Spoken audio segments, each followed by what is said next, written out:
네. 어떤 분들이 또 댓글에서 뭐 네. 흑염소 그냥 한번 샤워 시킨 거 아니냐. 이제 왜냐면 가격이 너무 저렴하니까 전혀 그렇지가 않고요. 황금 배율을 다 맞춘 뭐 여러 가지 전통 소재, 한약 재료 뭐 이런 네. 것들에 또 우리 흑염소의 뼈까지 다 같이 이렇게. 아, 그렇구나. 네. 그래서 흑염소가 다시 태어난 거죠. 네. 뭐 환생이라고 보면 어떨까 싶은데 잔인하다 진짜. 아니 윤회 개념이 있잖아요. 네, 다시 또 이렇게 태어나고 우리도 또 이제 죽으면 또 누군가의 먹이가 되고 이렇게 되는 거 아니겠습니까? 그렇죠. 네. 그게 돌고 도는 겁니다. 네. 자, 돈도 돌고 돌죠. 우리 시장에서 누군가는 말아먹고 누군가는 또 돈을 많이 벌기도 하고요. 우리는 좀 벌었으면 좋겠는데 어떻게 하면 벌 수 있을까요? 박병시장 이사님께 여쭤보겠습니다. 어서 오십시오. 어서 오세요. 네, 안녕하십니까? 네. 네, 반갑습니다. 흑염소는 잘 안 드시죠? 예. 네. 아니, 답변 시간도 굉장히 짧아집니다. 단호박인데 충분히 끝나지도 않았는데 흑염소는 잘 안 드. 네. 알겠습니다. 근데 요거는 근데 한약만 맞나요? 아 그래요? 네, 흑염소 냄새가 전혀 안. 한약은 좋아합니다. 아 그렇습니까? 일단 그 맛이 좋잖아요. 네, 그쵸. 한약의 그 약간 그 씁쓸하면서도 이자 그 맛. 네. 그거가 그 맛이 나요. 흑염소 냄새 하나도 안 납니다. 하나 먹어보고 흑염소 냄새도 뭐 어떤지 모르겠지만 하여튼 뭐 염소의 그 누린내 같은 거 전혀 안 납니다. 네, 이따 한번 드려보겠습니다. 자, 그러면 우리 시장 먼저 미국 시장부터 한번 마감 볼까요? 예, 소폭 상승했습니다. 시작은 약밥 정도 시작을 했습니다. 이유는 여러분도 아시다시피 관세율 상향해서 유럽연합과 멕시코, 캐나다에 발표를 했죠. 그래서 다시 노이즈가 되지 않겠냐. 그래서 주말에 걱정을 많이 했습니다. 우리가 걱정한 게 아니고 미국 월가에 미국 시장을 걱정하는 분들이 있습니다. 대표적으로 제이미 다이먼 네. 이런 분들이 걱정을 굉장히 많이 했습니다. 그런데 장중에 다시 반등을 했는데 이유는 트럼프 대통령이 이렇게 해놓고 협상은 계속하겠다. 이런 얘기하면서 결국은 협상용이고 다시 트럼프가 타코 네. 제안하는 게 아니냐. 시장이 뭐 그렇게 얘기를 좀 하고 있습니다. 그런데 이 부분은 상당 부분 많은 사람들이 걱정을 하고 있습니다. 먼저 그걸 잠깐 말씀 좀 드려보겠습니다. 맨 밑에 여기 짧게 있는데요. 네. 제이미 다이먼 얘기는 트럼프의 관세 위협에 불행히도 세계 금융시장이 안일하게 대처하고 있다. 인플레로 미국 경제가 현재보다 더 나빠지면 트럼프는 힘든 시간을 겪을 것이다. 인플레로 인해서 금리 인하보다 인상 가능성이 높다. 금리가 더 인상될 수도 있다고요?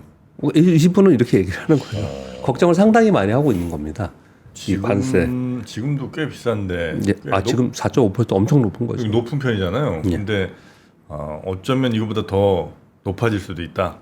경고를 했다는 거죠. 그러니까 그 관세에 대해서 계속 그렇게 얘기를 하는 거예요. 그런데 시장에서는 안일하게 지금 그대로입니다. 안일하게 대처하고 있다. 이거 별거 아닌 것처럼 계속 얘기를 하고 있고 그리고 트럼프 대통령이 협상용 이거 물러서지 않겠냐 자꾸 보고 있는데 자신은 그렇게 생각하지 않는다라는 얘기죠.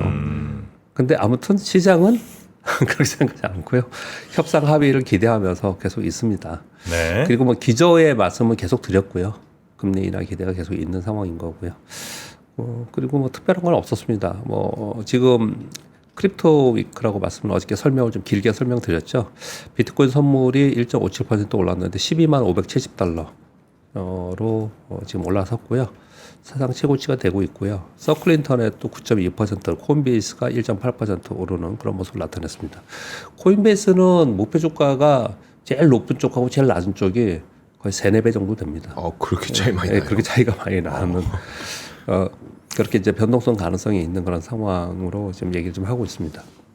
주요 종목들도 별 얘기들이 좀 없었습니다. 그냥 관세 걱정을 좀 했었는데 트럼프 대통령이 아니야 협상할 수 있어 얘기하니까 후짝에 좀 반등하는 그런 정도의 모습을 좀 보였고요. 그런데 이제 최근에 보면은 국제 수익률이 좀 올라가고 있습니다. 그러니까 조금 불안해하는 채권 시장에는 불안해하는 그런 모습을 좀 나타내고 있습니다. 특이사항은 좀 없었습니다. 어제 우리 시장도 관세 우려로 인해서 소폭 하락 시작을 했습니다. 그런데 종가는 코스피가 0.83% 3,202포인트로 올해 들어서 3,200포인트 종가로는 이제 처음으로 넘어섰습니다. 코스닥은 마이너스 0.14%, 최근에 이제 코스피가 계속 올라오는 거는 외국인들이 다시 사주기 시작을 했습니다. 네. 3,713억 정도 매수를 해줬습니다. 지수 상승의 대표로는 이제 지금 이것도 우리 시황하면서 잠깐 말씀 좀 드리면요. 기존의 조선주의 대표 종목이 뭐죠? HT, 현대중공업 그리고 한화오션, 삼성중공업. 하나오션, 삼성중공업. 그 네. 차트를 여러분 보시면요. 네. 한 2주 동안 빠졌었어요. 그랬다가 지난주에 살짝 반등 줬습니다. 네. 저거 좀 돌파 못했습니다. 방산주도 대표 종목이 하나유로 그리고 현대로템. 네네. 얘들도 좀 빠졌다가 밑에서 지금 신고가가 아니란 표현을 드리는 거예요. 네. 한 2주 동안 조정을 보였습니다. 원자력은 뭐 두산 에너빌리티 있고 현대건설 있고 네. 이런 거 있지 않습니까? 네. 얘 차트가 다 똑같아요. 전부 다. 오. 그리고 전력기기도 대부분 다 비슷하게 움직이는데 여기서 효성중공업만 지금 그 추세선에 있습니다. 올리던 평선 위에. 나머지는 다 밑에 있어요. 네. 그래서 쭉 가다가 한 2주 동안 조정을 좀 보이다가 다시 반등 시도를 하고 있는 그 정도예요, 지금. 네. 이 얘기는 뭐냐면 이들이 고점 찍고 내려간다. 뭐 이렇게 볼 수는 없습니다. 차트 자체가. 네. 그런데 한마디로 표현을 하면 이전의 강한 상승세는 둔화된 거예요, 지금. 둔화되어 있습니다. 네. 얘네들은. 그래서 아마도 차익 실현 매물이 계속 있기 때문에 그래요. 그럼에도 불구하고 시장이 계속 올라가지 않습니까? 네. 이들이 올린 게 아니에요, 이번 상승은. 그럼 뭐가 이렇게 올리느냐? 상법 개정안 후속 조치들이 계속 나오고 있지 않습니까? 네. 그래서 4사주 처리와 배당소득 분리과세 요 이슈에 관련된 종목들이 지금 올라가고 있다라는 거죠. 그래서 어제도 보면은 SK하이닉스 좀 오르고 어저께 이제 자동차가 좀 올랐습니다. 현대차 4.3%, 기아, 현대모비스 이런 게 올랐는데 대부분 오른 거는 실환지주 이건 시가총액 위에는 시가총액 상위 종목 순으로 돼 있는 거고요. 네. 실환지주 3.6%, 삼성물산 6.6%, 삼성생명 6.9%, 삼성화재 9.5%. 이들 이슈는 전부 다 그 지배구조 개편이잖아요. 그리고 CJ 10%, 코오롱 7.1%, 현대GF홀딩스 9.8%, 서현 8.8% 지수사들이 다 오른 거예요. 이 지수사들이 7%, 10%씩 오르면서 지수를 끌어올리는 거거든요. 근데 이들이 왜 오르는가는 지금 설명드린 바와 같이 4사주 처리와 배당소득 분리과세 요 이슈가 되는 건데 이 부분이 저 뉴스 맨 뒤에 있는 하나를 말씀드릴게요. 올해 요 지금 정책이 굉장히 속도감 있게 지금 계속 나오면서 2019년 이후에 처음으로 코스피 시장에 물량 기준으로 공급이 감소되었다고 합니다. 올해 무슨 얘기냐면 올해 자사주 매입 소각이 증가됐고 네. 신규로 유상증자나 이런 부분들이 제동이 많이 걸렸잖아요. 그러면서 이렇게 좀 됐다라는 거예요. 이 다음 화면은 뭐냐면 약간 흐린데요. 제가 캡처를 했기 때문에 약간 흐린데 이 무슨 내용이냐면요. 2020년 12월 30일 날부터 지금까지의 코스피 상승률을 봤더니 11.4% 올랐다라는 거예요. 2020년 12월에 좋았잖아요, 지수. 그러니까 11.4% 올랐는데 기준을 뭐 여기서 이렇게 했습니다. 이 언론사에서 이렇게 했는데 시가총액은 32% 올랐어요. 제가 그랬지 않습니까? 시가총액이 우리 지금 지수는 신고 지수가 아니잖아요. 네. 근데 시가총액 3,000조를 넘어서 사상 최대치가 됐다 그랬지 않습니까? 이게 뭐냐?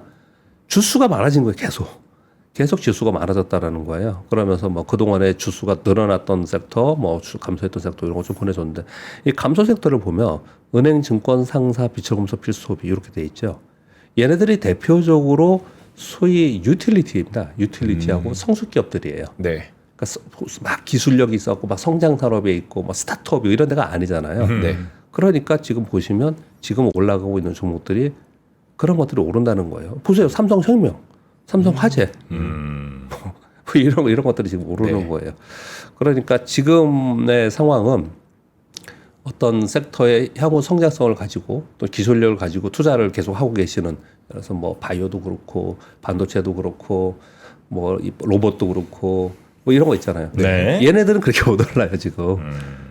그래서 좀 그쪽에 계속 투자하고 계신 분들은, 투자하고 계신 분들은 좀 답답한 거죠. 지수는 계속 올라가요. 약간 소외된 느낌 나겠네요. 예, 지금 좀 그런 상황이에요. 지금의 이슈가 이제 그런 상황이다. 네. 시장을 제가 설명드리는 거예요. 네. 그래서 설명을 지금 그렇게 하고 있는 건데, 그러면 이들만 계속 갈 거냐, 또 이제 또 생각할 문제인 거고, 그 다음에 어디가 갈 거냐 이런 생각을 해봐야 되는데, 지금 트럼프 대통령이 미국에서 대규모 AI에 관련된 데이터 센터 및 전력 인프라 구축에 대한 발표를 지금 오늘 제가 자료를 안 가져왔는데 그 지금 곧 공개할 것 같아요. 네. 그러면 이제 거기에 관련된 게 이제 AI, 데이터 센터, 전력 인프라거든요. 그래서 지금 말씀드리기를 얘네들이 최근에 좀 조정을 보였는데 뭐 다시 한번 또 올라가는 그런 또 타이밍은 올 것 같아요. 근데 최근 2주간 정도는 그랬다라는 거예요. 그러니까 한 2주 조정 보이다가 반등을 했는데 반등이 정고점을 돌파하지 못하면은 네. 그러면 아직 힘이 약한 거거든요. 지금 이제 그런 상황인데 소위 그 주주환원 정책과 관련된 종목들이 이렇게 급등하면서 지수를 끌어올리고 있는 상황이다라고 설명을 드리겠습니다. 네. 지수 상황 그렇고요. 제가 여기 수정한 걸 보내드렸는데 수정한 게 안 와가지고 매크로 시황은 요 뒤에 내용들이 좀 있는데 이 내용 어떤 거냐면 여전히 시장은 미국의 이제 금리 인하 기대를 계속하고 있는 그런 상황이에요. 이것 때문에 말들이 되게 많이 있습니다. 그러니까 하반기에 유동성이 더 보강될 거라는 생각들을 되게 하고 있는 것 같아요. 네. 저는 그래서 어떻게 표현을 좀 드리고 싶냐면요. 여기서 미국 시장은 작년 3월에 이미 고평가라는 얘기를 했었다. 그런 표현을 제가 드렸지 않습니까? 그 이후에 이제 빅테크들의 성장이 있었고 AI 성장이 있었기 때문에 여기까지 또 달려왔습니다. 어제 제가 맨 마지막에 엔비디아 하나가 독일 시총보다 높다. 뭐 이런 표현을 좀 드렸는데 지금 트럼프 대통령의 정책들을 가만히 이렇게 보면은 부채를 더 늘려서 소위 주식시장, 자본시장은 이제 멀티플이라는 게 버블이거든요. 네. 그렇지 않습니까? 멀티플 P라는 게 버블이에요. 그 버블을 더 만들려고 한다라는 인식들이 많아요. 그래서 더 버블을 이번에 만들려고 하는구나. 그래서 어떤 사람들은 그래서 걱정하는 사람이 있고 어떤 사람은 그걸 추종하려고 하는 사람이 있고 지금 미국 시장은 좀 그런 것 같아요. 그러니까 추가적으로 버블을 더 만드는. 그래서 네. 지난번에 골드만삭스에서 S&P 500의 멀티플을 뭐 20배에서 20.5배였는데 뭐 이런저런 이유로 인해서 22배까지 올리겠다 이렇게 네. 얘기를 하지 않습니까? 멀티플을 올린다는 얘기는 그만큼 시장에 더 버블을 인정한다라는 거거든요. 그렇게 지금 시장은 좀 분위기가 좀 되는 것 같다. 미국은 네. 그렇게 생각이 좀 들고요. 근데 이제 핵심은 금리입니다. 금리 우리가 시장이 폭락했을 때가 언제가 있었죠? 1997년, 98년대 뭐 아시아 폭락했지만 미국은 그렇게 폭락을 많이 안 했지만 네. 외환위기가 있었고요.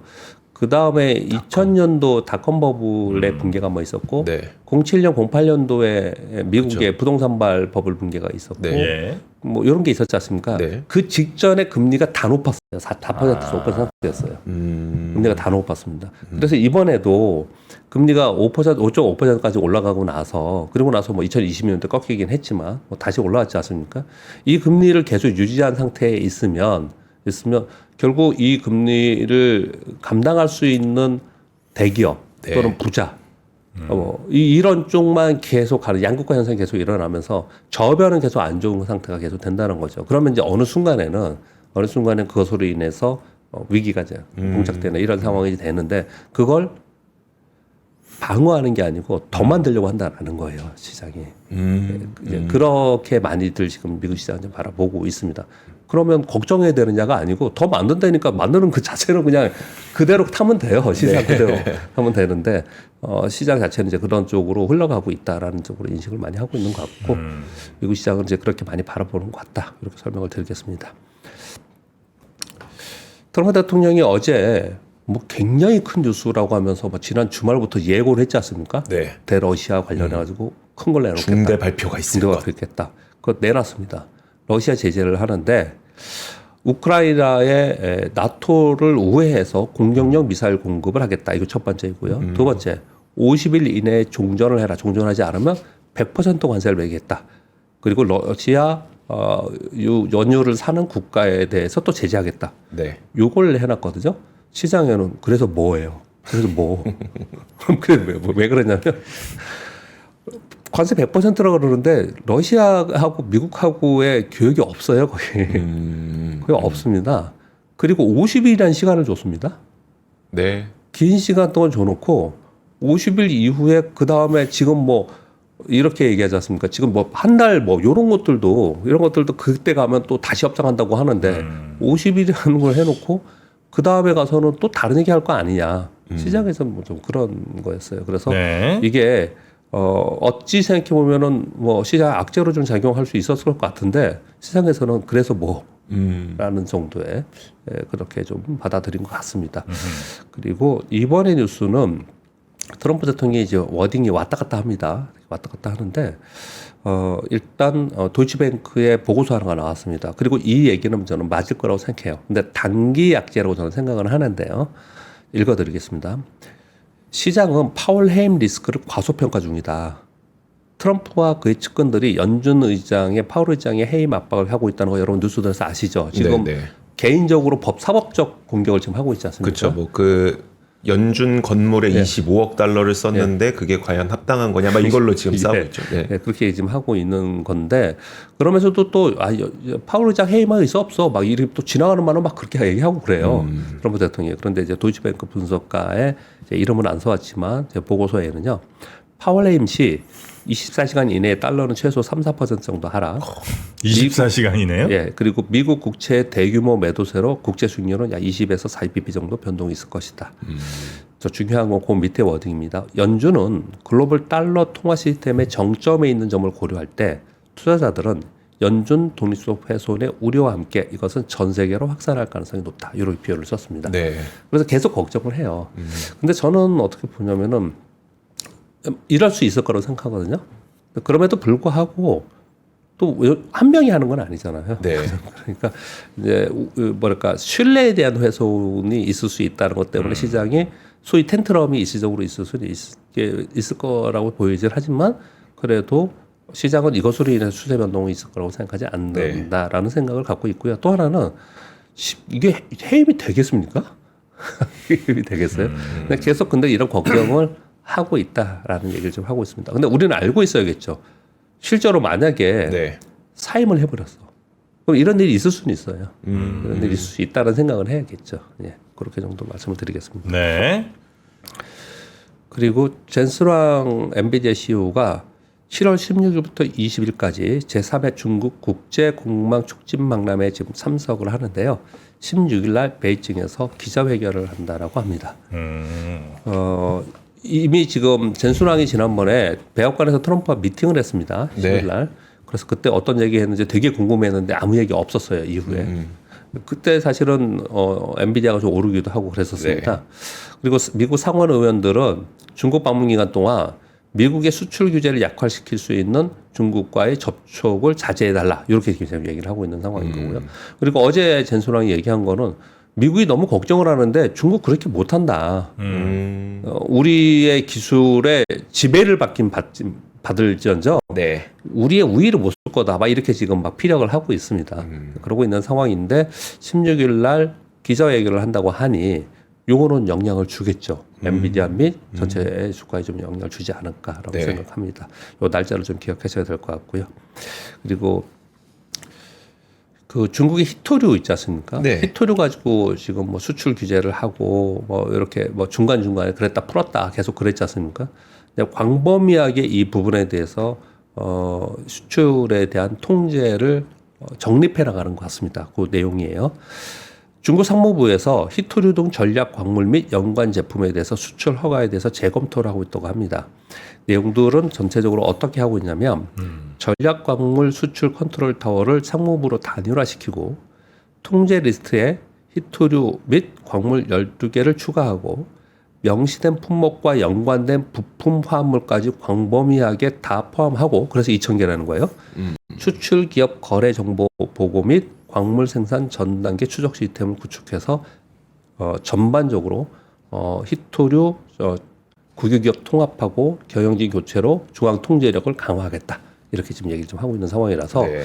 이걸 무기로 계속해서 가져갈 것 같습니다. 근데 이 기사에는 어떻게 맨 마지막에 나와 있냐면 이렇게 하면 할수록 미국도 그렇고 또 남미도 그렇고 타 국가의 히토류가 있는 국가에서는 히토류의 정제 가공 이런 데 더 박차를 가해서 결국은 이제 따라올 것이다. 네. 중국에는 오히려 더 이게 이렇게 강제하면 할수록 중국 입장에서 리스크다 표현하는데 쉽지 않아요. 이게 쉽지 않습니다. 그래서 계속해서 이걸 무기로 삼으려고 하는 거예요. 여러분들 아시다시피 중국은 전 세계 히토류 생산의 70%, 정제 가공은 92%, 그리고 미국의 중국 의존도는 70%가 된다고 합니다. 그래서 지난번에 일론 머스크가 엄청 걱정을 많이 했어요. 그렇죠. 네. 이거 안 되면 이게 막히면 자동차 생산 다 멈춰선다 네. 이렇게까지 얘기를 했습니다. 그리고 그 제트기 이런 거 생산 멈춰선다 이렇게까지 표현을 한 거라서 굉장히 이 부분에서 걱정을 많이 하고 있고 그리고 우리가 맨날 뉴스를 들으니까 알겠지만은 트럼프 대통령도 히토류 강하게 나오니까 한 발 물러선 적이 한 번 있었습니다. 네네. 이걸 계속해서 보여주고 있고 그러니까 이제 중국은 더 강하게 이렇게 이제 통제에 대해서 얘기를 좀 하고 있는 상황이라서 이게 강하게 되면 될수록 더 어려워지겠죠. 그러니까 이거는 정식으로 풀어야 되는 부분입니다. 네. 그렇게 말씀을 드리겠고요. 네. 유럽에 30% 관세 발표했지 않습니까? 네. 4월보다 더 높게 했습니다. 그러니까 이제 부랴부랴 또 유럽의 무역 장관들이 긴급 회동했다고 합니다. 그리고 실제로 어제 트럼프 관세 발표 후에 유럽의 자동차주들이 2에서 4% 정도 전반적으로 하락을 했습니다. 그리고 약 210억 유로 규모의 미국 수출품에 대한 보복 관세를 준비하고 있는데 트럼프의 관세가 구체화되면 적극적으로 우리도 하겠다. 이렇게 지금 얘기를 하고 있는 상황입니다. 그래서 제일 중요한 거는 지금 막 그 동남아시아도 나오고 물론 우리는 우리가 중요하니까 우리도 나오고 우리에 대해서는 또 어제 또 이상한 말을 했죠. 한국은 관세를 충분히 내고 있다. 트럼프 대통령이 한국은 관세를 충분히 내고 있어서 협상을 계속 해야 된다 이런 얘기를 좀 했고 우리나라를 그렇게 언급을 했어요. 네. 그리고 일본은 또 뭐라고 했냐면 일본 차 우리가 되게 많이 사주는데 일본은 우리나라 차 하나도 안 사준다 이런 워딩을 막 하죠. 그런 워딩을 하고 있는 상황인데 중요한 거는요. 2018년 19년도에도 그랬어요. 중요한 거는 유럽연합과 중국입니다. 미국은 유럽연합과 중국이에요. 근데 유럽연합과 중국이 해결이 없어요 지금. 해결이 없습니다. 그리고 아까 좀 전에 뉴스 보셨다시피 중국은 굉장히 강하게 지금 대응을 좀 하고 있는 상황이라서 어쩌면 제이미 다이먼이 걱정하는 것처럼 그런 걱정거리가 될 수도 있겠다라고 생각이 들죠. 근데 그러면 안 되겠죠. 네. 근데 시장은 그렇게 안 될 거라고 자꾸 생각한다라는 거예요 지금. 네, 그렇게 지금 보고 있습니다. 그리고 7번 뉴스는요. SK 하이닉스가 이전이 아니고 오타입니다. 2000에 M16 라인이 있죠. 여기 지금 증설을 했지 않습니까? 네. 여기에 디램 생산량이 역대 최대치에 근접하고 있다고 합니다. 이게 공장 돌린다는 거예요. 예. 월 17만 장인데 사실 중국의 우시 공장이 월 17만 장 정도 됩니다. 우시 공장에서 제일 많이 이걸 디램을 생산을 했는데요. 네. 근데 여기서 17만 장 정도로 이게 올라왔고 풀로 돌고 있고 그리고 올해 11월에 중국 예정에 M15X 라인이 생산을 시작을 하면 우시 공장에서 점점 빠지고 이쪽으로 이제 오고 있다. 이렇게 지금 요 뉴스예요. 내용 자체는요. 왜 이런 일이 벌어지느냐?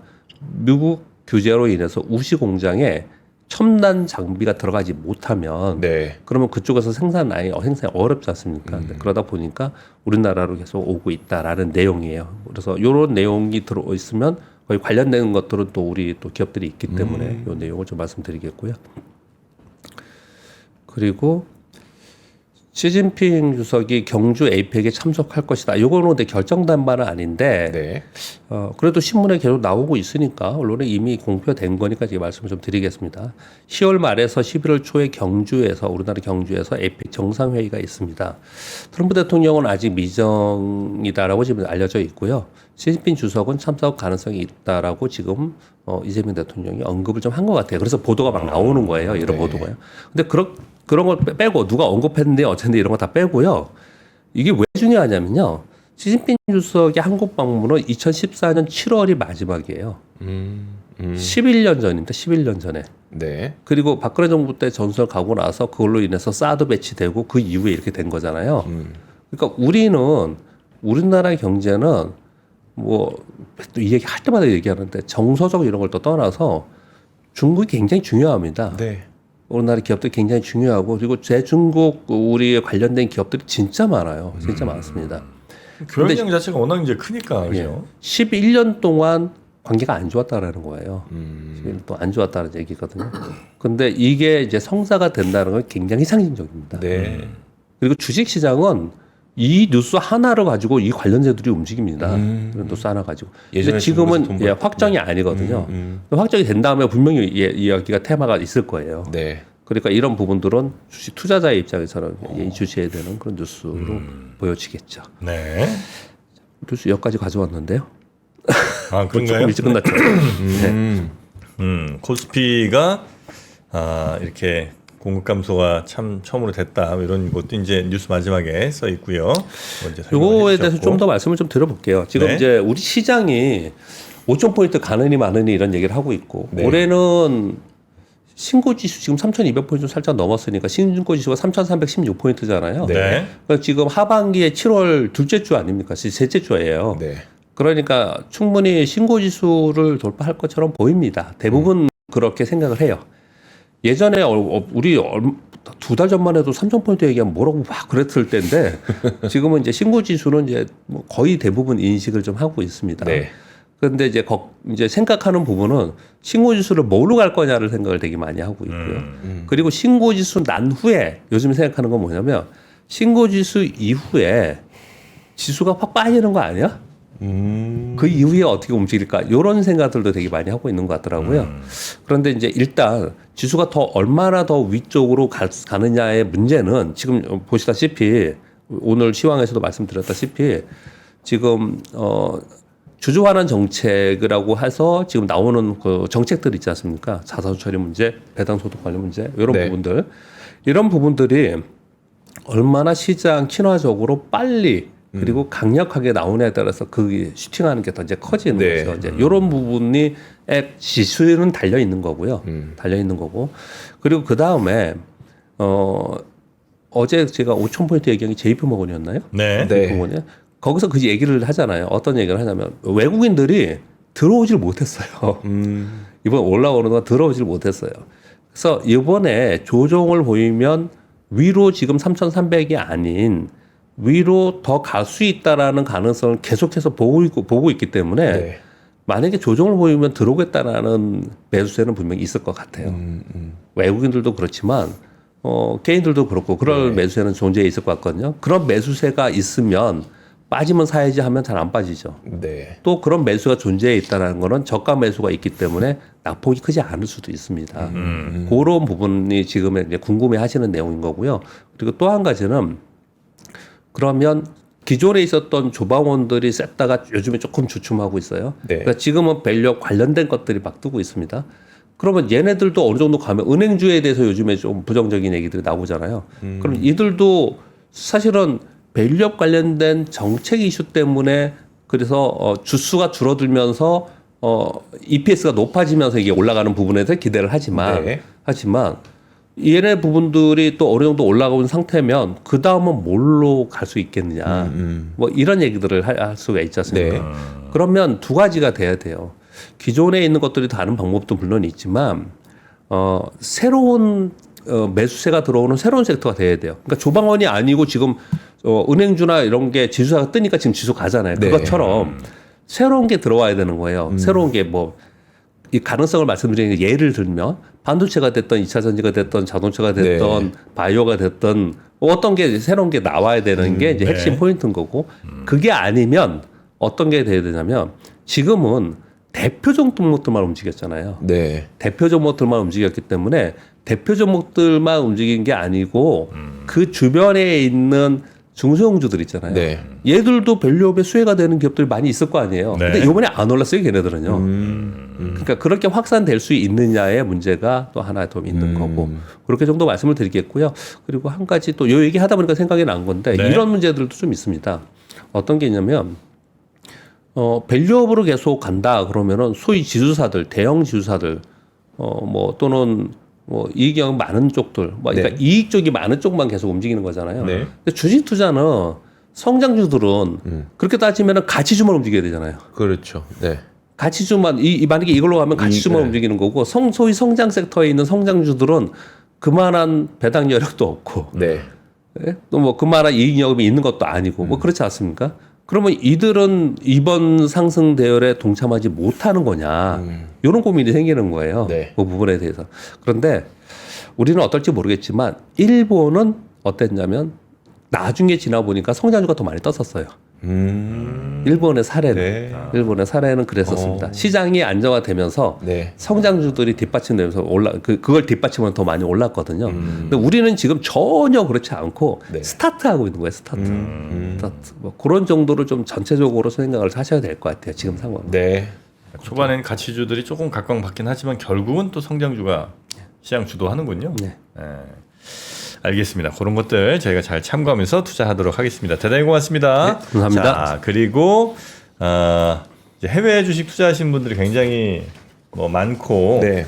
또 꼭 해외 주식에 막 가야 되나 아니면 국장으로 돌아와야 되나 이런 고민을 떠나서 이 배분은 좀 하긴 해야 되잖아요. 그러면 미국- 좀 예. 복잡하네요. 막 한국 계좌, 그다음에 뭐 해외 계좌 좀 복잡하네요. 그러면. 네, 그러니까 이제 보통 은행에 있는 돈을 증권사로 보내서 증권사에서 환전해갖고 이제 그 계좌에서 사긴 하는데 해외 주식 전용 통장이 하나은행에서 나왔습니다. 네. 그래서 해외 투자하시는 분들 아무래도 환율 우대도 좀 받으셔야 특히 이제 왔다 갔다를 좀 자주 하시는 분들은 그렇죠. 환율 우대 같은 것도 중요할 테니까 아니 하게 돼요. 왔다 갔다 하게 돼요. 하게 됩니까? 네. 네.